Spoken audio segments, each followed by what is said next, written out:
Merry meet and welcome everyone. This is an Astro update for April the 9th of 2023. Now, if you watched my show last Wednesday night, you can begin to understand the unfolding of energy that we are having. We've had a lot of activity in the sign of Aries, and this energy is one of pioneering, it's one of leadership, it's one of the front line. Like I stated in the show, the Astro-Tarot show, the altar tree is a part of is for Aries, and this is the time of month for the Celtic alder tree. It's ALDER. You can look that up. It's very, very interesting. But that also supports that leadership. They were the first line in the War of the Trees. So this energy is not just of pioneering, it's also initiation and ignition. Because Aries is that fire sign, that fiery burst of energy that knocks you off your bottom to put you on your feet to get going. It's time to go. There's things to do. There's, many different, new beginnings and new cycles that are happening, and it's time to move forward. And this is what this energy is saying to us. Now, not too long ago, we had 6 planets in Aries, and we were definitely being pushed to a new cycle. It is time for a new. With Jupiter in Aries, that's a beginning of a new cycle for him. And Jupiter, the Sun, and Eris, which is Aries' sister, they all met up together, and this is all of this energy so close together can inflate it to make it bigger than it really is. And that is Jupiter. Jupiter is grandiose, right? He can make things bigger than they are. And we're seeing a lot of that play out right now. The one thing that we do have to remember about dwarf planets, because Eris is a dwarf planet, is that they bring the teachings of our ancestors. And so when this is going on, there's a message here that we need to hear that is, coming from that ancient voice of the past. The dwarf planet Eris has a 560-year orbit, and she's known as a warrior goddess. Like I said, she's considered the sister of Aries, and she does go to war with him, but she represents uncompromising energy. And she deals her uncompromising judgment onto that which is happening around her. Now, this can be very much linked to legal issues as well, but she's connected to truth and principle and integrity. And the thing about Eris is that she can be rebellious because, she did take that apple and it said to the most beautiful without a name on it, which, she cast that into to a wedding that she wasn't invited to. So, she can have that kind of energy. But this energy is also revolutionary type of energy. A couple days ago on the 7th, Venus had a sextile with Uranus, and that is after meeting up with him on the 30th of March. Venus was with Uranus in the sign of Taurus, which is Venus's home planet, and Taurus is the earth. So here she's strong, she's comfortable, she is enjoying herself, she's, having a wonderful time. But when she had her conjunction on the 30th with Uranus, there was an awakening of sorts that happened. Uranus awakened her to some information that she may not have been aware of. And this could bring on the energy of sudden relationships. You meet someone out of the ordinary, someone that is not of the norm, because Uranus is not the norm. Uranus is very eclectic, it's very original. So it could bring on the energy of having relations with you know, those kind of unique individuals, kind of eclectic. Um, but you know, and it could be a time that a new relationship is developing. But it also, you know, Venus is about our relationships. It's how we give and receive love. But also, she is connected to our finance. And in Taurus, that is our finance. That is our material possessions, our money, right? This is our money and what, you know, how we spend our money. So things could get a little volatile in that arena as well, and in relationships as well. So this is financial and relationships, so we have to watch out for that. Things could be coming up that would shock you and make you, you know, pull back just a little bit, you know, trying to, you know, get things to process. um, but we have to keep moving here. We have to work through this. It could trigger some fears that we need to face, especially with Mars and Cancer. That's stuff that we don't want to look at. That's kind of like, you know, there's things that we don't want to face that bring about a vulnerability to us that we don't want to experience, right? But um, Venus also rules the sign of Libra, and we just had a Libra full moon. And Libra urges us to find peace.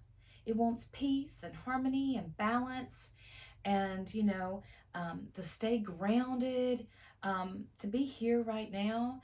And now this may seem like a time of uncertainty with everything going on, and it is. I mean, there's a lot of things going on, not just, you know, in our personal lives and then in our environment and then our country, but also globally. So remember that earth energy is very healing. It gives off electrons that we need and ions. And, you know, go take a walk barefooted on the ground if you can. Lay on the ground and feel that energy. Um, you know, go, if you can't do that, just go get in nature somehow. Go on a walking trail, hiking. It's just so important that we touch the earth. We have to touch the earth with our feet. What I do sometimes is stand and then, you know, bend over and touch my hands on the earth as well. And that really helps the grounding. Earth energy is so important. And we have so many things that keep us from its energy. You know, we walk on rubber, which, you know, cuts off that energy flow. So remember to do that. That is going to be very important. Um,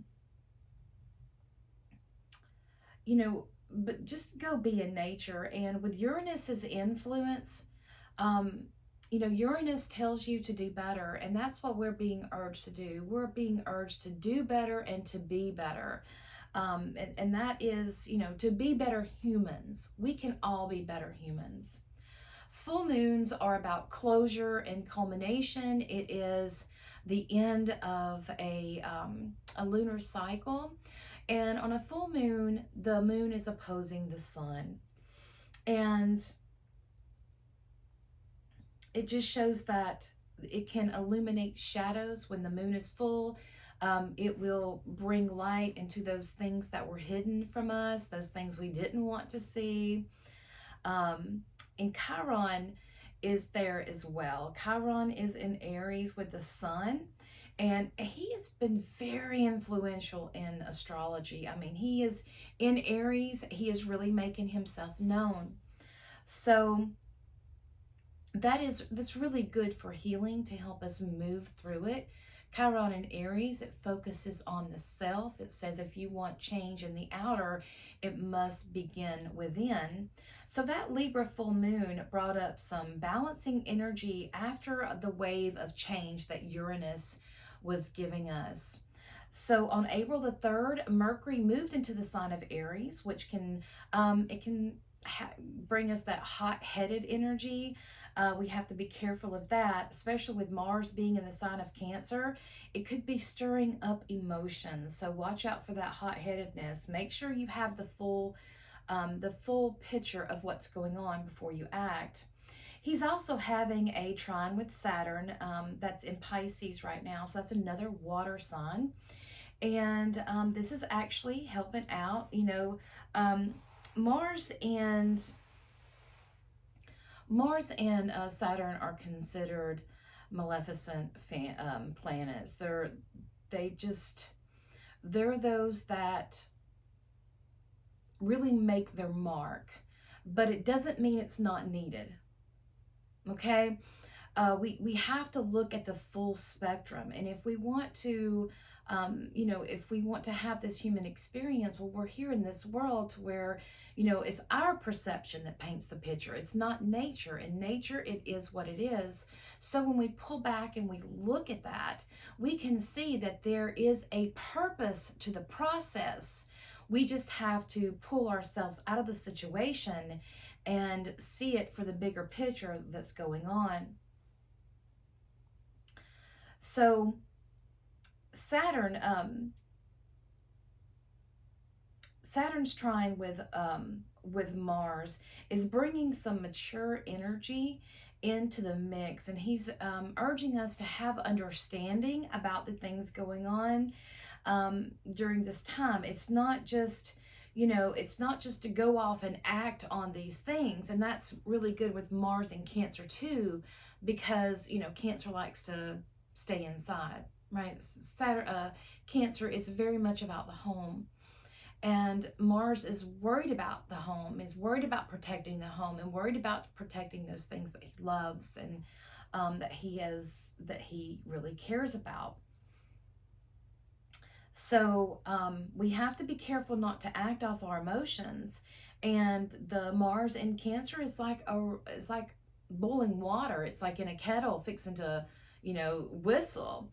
So we are with Saturn and Pisces and the Neptunian influence we're having, we could feel a sense of being defeated, like we're not doing any good, beat down, but that's not the case. That's not the case. Maybe because we're not going as fast as we would like to go.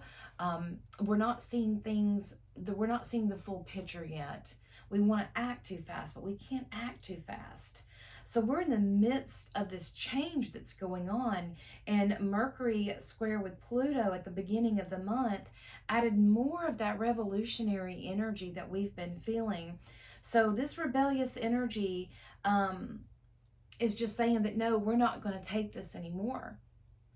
So Pluto is another planet that has really made itself known in astrology for the past few years.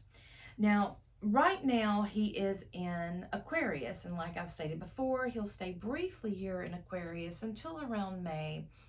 And before he was in Aquarius, he spent a lot of time in Capricorn, and that was the United States Capricorn return that I spoke about before. So now, when he moves into Aquarius, that shifts from top-down structures to more of the people in society. Pluto entered Capricorn back in 2008, I should say, and that is when we had our financial crisis. If we look back at 2008, we can see what was going on financially. It wasn't a good, it didn't look good at all, if you can remember that. So with him moving into Aquarius, even for this brief time, he will bring the energy of a society crisis and a society world crisis. So you see the unfolding that's happening with this. It's going from those top-down structures of seeing as what's going on there to going and seeing how it is relating to society, and how what has happened over the past few years, how it has influenced society. So now something really important I want us to remember here is that Aquarius is also the sign of truth.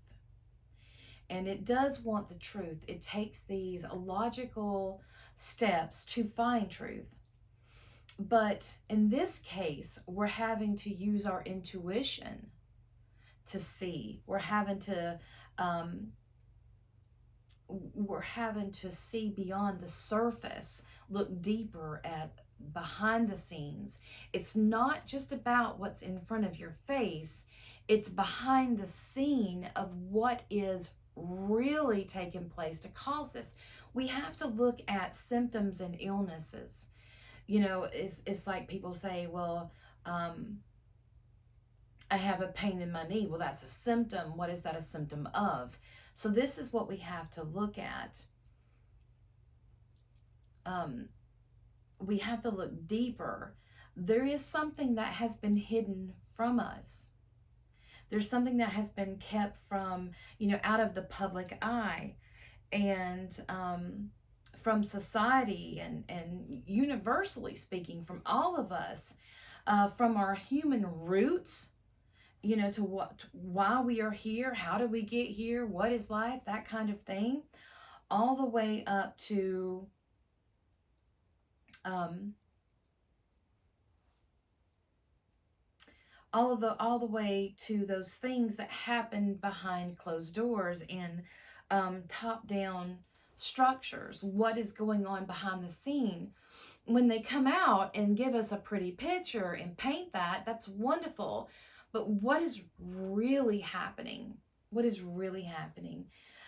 Those authority type places, this is exposing that has taken too much power. So we have seen that across the board with different top-down structures. They have taken too much power away, and society has been damaged by that. Aquarius is about society. It is the people, and it also represents science and even environmental science, because there's a lot of stuff about the environment that's not really talked about. They say one thing out on the news and everything, but there's really there's other things that are going on. There's other sciences that are being produced that are offering more and more information about this big change that we are going through. We are combining this energy with not only on the unfolding on a social level, but this is one on a cosmic level as well. Because even there's planetary changes on Mercury, there's planetary changes on Mars that's going on right now. There's a lot of things that's happening. So Venus's influence has been very important as well, especially when she is in Taurus, because she is bringing that love and compassionate energy to the table in a grounding way. Venus is also about self-respect. And it can go into self-worth, the ability to love not only ourselves but others. And when we look at our world right now, we do see a lot of that. A lot of people that are, Neptune in Pisces is really producing that neurosis. That's that energy of, you're not able to trust. There's just a lot of uncertainty, and a lot of people that do not know how to ground and how to properly work through these times are really in the ringer about it. Mental illness is not a joke, and it is something that is really not addressed in our world today, and that's something that should be addressed, because all of these energies impact us. Their influences will impact us, and create different circumstances through that. So all of this is coming together, and it allows us to express our truth. Venus is about expression as well. As a globalist, one government grows, we want they want to unite all the countries under one corporation, especially within the media. And we need to really look at what's happening worldwide, and you know, not just in our little area, but what's worldwide. Not the pretty picture they're painting you, but all that's happening. We need to ask ourselves: is the standard of living adequate? Also, is the general standard of living has been declining for the um, past 2 years. So it's been declining, um, very much so, except for the elite. And the elite is the shadow side of Aquarius. And we have to remember that we will not be able to do anything unless we rise as one. And when I talk about the elite, I'm not talking about these self-made people that have worked their butts off through their time and have made it. I'm not talking about the rich. I'm talking about the wealthy. And many people don't understand the difference. And it wasn't until I moved to Savannah that I learned the difference between wealthy people and rich people. Wealthy people is what is called family money. It's what's passed down through generations and generations. Being rich is somebody who, and there's several people out there that came from nothing and worked their butts off and made it for themselves. Those are rich people. They have paid their dues. They have done those things to create a better life for themselves and their family. But as that is a given, we also have wealthy that's been in the generational wealth that has been passed down through many, many generations. And that is something, that dark side of that is what we are looking at. Our Libra full moon on this, our Libra full moon on the 6th was very important, as we see the transformation of the seeker becoming the warrior. And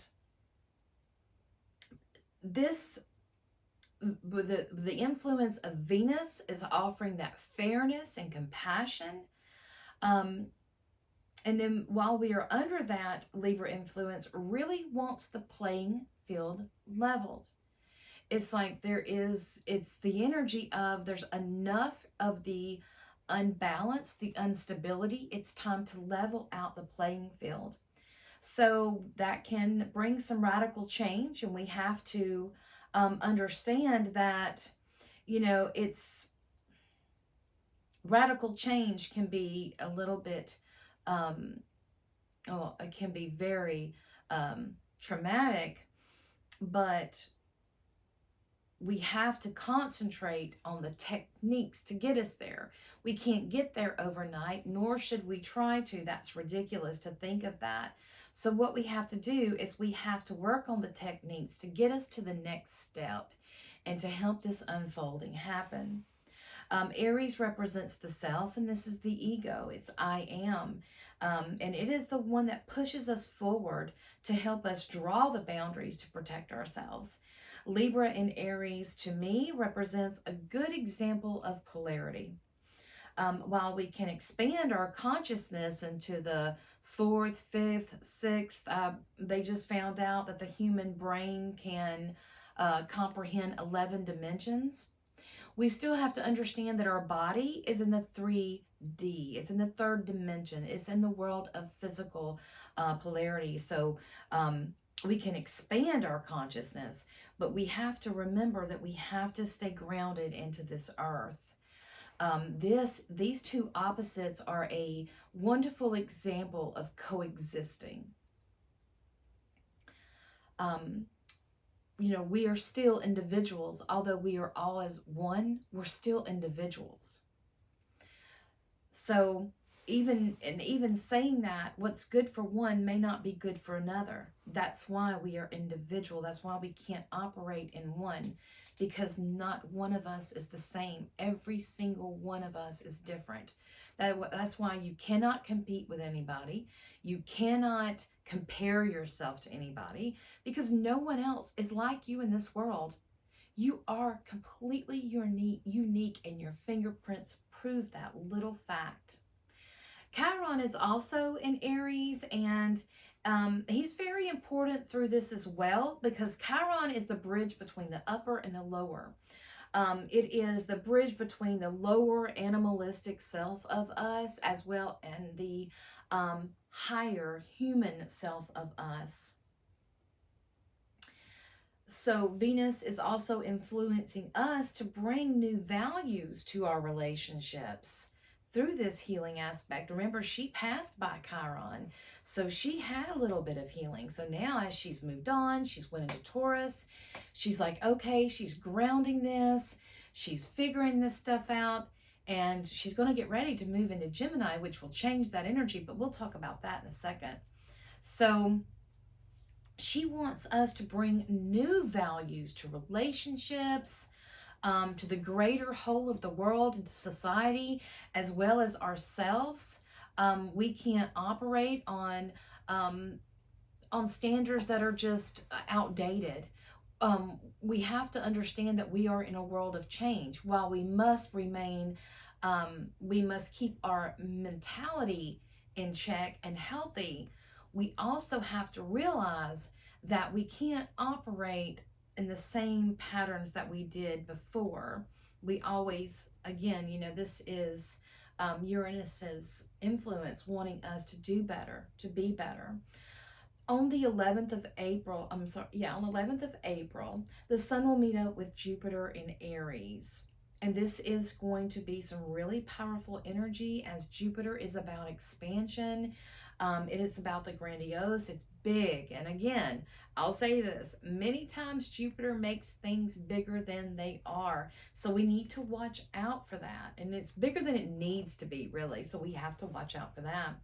Jupiter is connecting to expanding empires as well.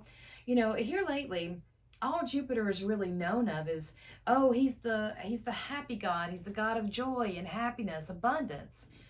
But Jupiter, his original meaning has more to it. There's more layers to Jupiter. So with that, he is connected to expanding empires, and he is linked to the political entity, and at that time was Rome. He is called the Sky Father, and he is represented by an eagle, which means their militant war.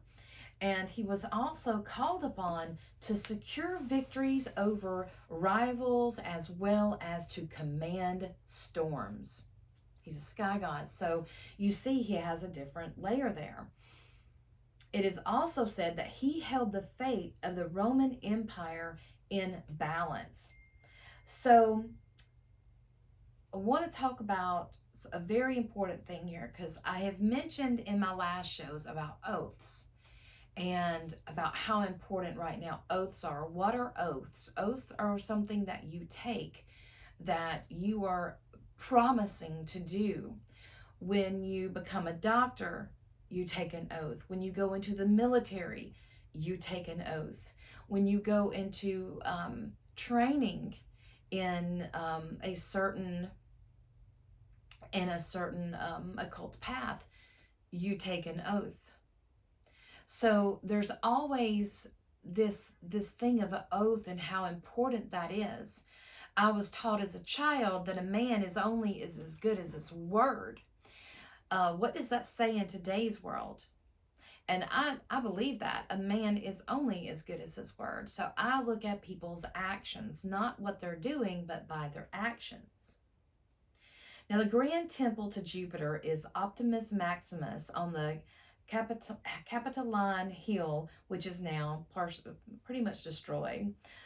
This housed the Jupiter stone, which was called the Jupiter lapis, which was Juppiter, lapis, which was the place where people took their oaths. So those officials, that was where they went to this temple, onto this stone, to make their oaths to a standard that they would that they would adhere to in their life. So we must fully appreciate his energetic influence in Aries, because in that aspect, he is putting the mirror to you, saying, are you honoring the oaths that you have taken in your life? Are you seeing people fully honor those oaths that they have taken in their life? Many are not. So you see, there's a lot of influence in having oath breakers face justice. Um, you know, the Virgo full moon that we had, that was that was conjunct Orcus, which is the punisher of the oath breakers. And so there's a lot, and I'll go into some more detail here. Now I want to talk about the sun really quick, because the sun represents the core of who we are and just basically describes our basic natures, as well as our strengths, our attitudes, our understanding of things, and it outlines what motivates us, what our passions are. In Aries, the sun is very strong. He's exalted in Aries, meaning his energy is amplified. He is at full force, and he will be expressing the best qualities of Aries and all the good that it has to offer. The sun represents our life force energy, and in Aries, it is directed inward, meaning we are going to be driven by our own desires. So we know that Jupiter can make things bigger than they are. But remember, the full moon reminded us of others as well. Excuse me. Aries represents the self, independence, autonomy, while Libra represents balance, justice, dependence, and companionship, as well as relationships. So here we have the balance with the self, with others. Are we balancing our needs with the needs of others? And that full moon is going to reveal that, and going to show you those things that have been hidden and that may need to be addressed. On the 11th, Venus will move into the sign of Gemini at 12:47 a.m. Eastern Time. And that will be Tuesday. I'm recording this on the 9th. So we are bringing our heart and our mind together. Venus is the way that we express love, and this combination will influence communication and relationships. How we communicate, including connecting mentally and affectionately. This energy is fun, it's social, it's flirty, and it is in the mood for some entertaining intellectual conversations. Venus in Gemini is the social butterfly. It's like a bee flying around to taste all the yumminess from each flower. So we could see, Venus is the social butterfly. So it is about getting out and networking. And you may find yourself in that if your Venus is in Gemini. This could be a very social time for you. She graduated from being grounded in Taurus and to flying in Gemini. So we will want to communicate what we want, to get out, network, meet people, be social, go after what we desire in life. This will be like some fresh air to her. She's had some, in Taurus, she's like, yeah, I'm feeling great. Now this comes like, okay, I'm ready to get out there and get this communication going. So Venus will be in Gemini from April the 11th to May the 7th. And that when she moves into the sign of Gemini, she forms a trine with Pluto on the 11th. And this is normally lucky energy, but this energy will shake some things up in our relationships that we have. And this is Personally, this could be romantic or business, okay? When I say relationships, I mean all of them. This could also go into money. It could shake some things up with our money. This aspect could bring shocking revelations and dramatic changes in your life. Um, it could really shake up your love life and your money or your material possessions. And it may bring revelations. Um, but at first, it's not going to feel that way. At first, it may feel disruptive, and it may cause a bit of chaos in in your relationships, in your money area, your possession area. But know that you will be having some breakthroughs during this time, and you will be seeing having a different perspective from this. Remember that Pluto destroys in order to create. Okay, in Aquarius, this is going to go into the mental and more of science and technology, that kind of thing. So this is lighten up our nervous system. We can light up and get some more information with that. So that is it with the Astro update.